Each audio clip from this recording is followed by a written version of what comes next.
salaka tariqa yaltamisu fihi ilma.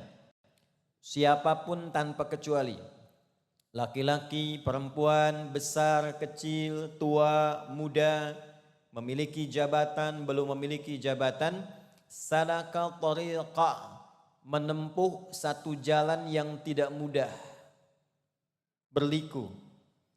Jadi ada syari', ada tariq, itu beda. Syari' itu jalan luas, lebar. Tariq itu jalannya khusus, tidak terlampau lebar, kalaupun lebar celah-celah. Misal ada macet, ada hambatan, ya, menuju tempat berangkat dengan jalan yang tidak mudah.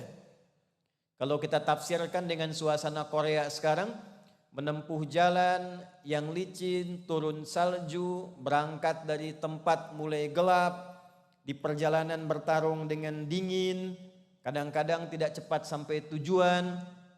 Yaltamisu fihi ilma, tujuannya hanya satu, untuk belajar tuntunan dari agamanya, untuk belajar tuntunan dari syariat Islam.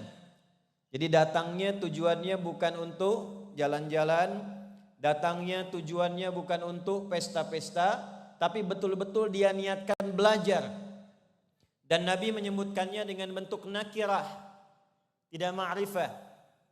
Artinya umum, walaupun belajar hanya untuk ngaji satu ayat saja, walaupun belajar untuk ngaji satu hadis saja, untuk dengar satu nasihat saja, sahhalallahu lahu tariqan ilal jannah. Maka dengan niatnya itu, dengan kesungguhannya itu, nanti di hari kiamat, di jalan-jalan orang yang sulit saat dihisab, jalannya berliku, datang ke setiap nabi minta syafaat, kesulitan, diarahkan, diminta menunggu Nabi Muhammad SAW, keringat sudah bercucuran, jalannya tidak mudah.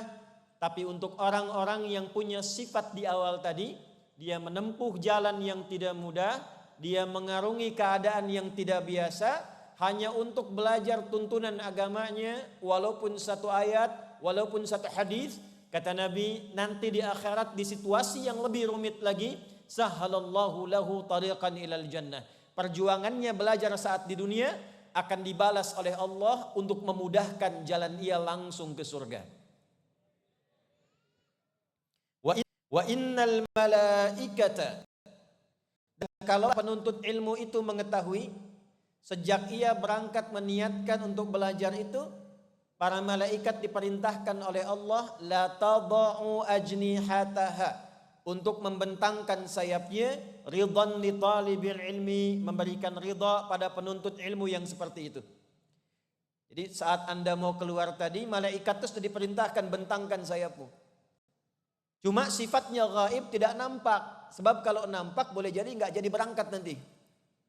Begitu tampak kelihatan tanya, jenengan siapa? Saya Israel. Jadi berangkat. Maka disifati gaib, dibentangkan sayapnya, oleh Nabi disifati memberikan ridha. Ridhanya malaikat tiga makna.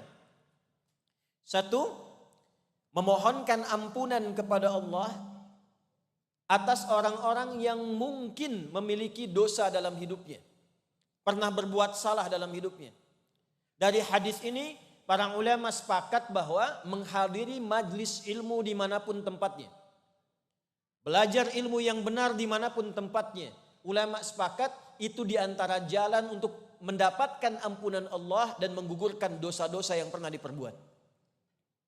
Karena itu ada yang 5 jam, berbahagialah kalau kita manfaatkan hadis ini di jalan beristighfar, di jalan minta ampunan kepada Allah. Itu bedanya dengan kita istighfar biasa. Anda datang ke masjid, istighfar di dalam masjid, dengan berangkat dari rumah ke majelis ilmu, kemudian istighfar di jalan sejak berangkat.